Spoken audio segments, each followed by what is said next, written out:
Ямлы ашкалар буенда, матур яшел еләүдә, яшәгән ди ак сакалдар, яшәгәндәр бабалар, тату гына яшәгәндәр, бавырхак менән сәй искәндәр, биш бармак бешергәндәр.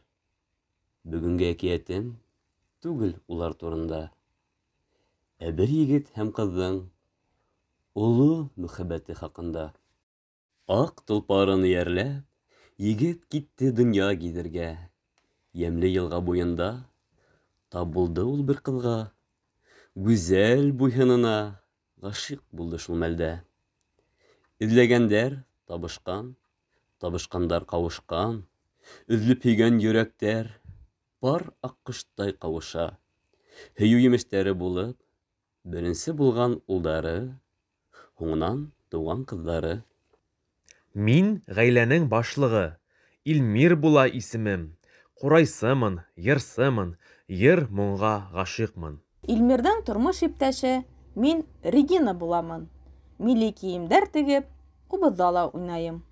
Минең исемем Румир. Ә минеке Эльмина. Йыр моң менән кешеләрҙең күңелен күтәрәбеҙ, эшләргә лә, йәшәргә лә, бар ергә өлгөрәбеҙ. Йыр-моңдарҙан йәм-наҙ алып, үҫеп килә балалар. Табышып, кавышҡас, матур ғаилә ҡорғандар, мәңге бергә ҡалғандар.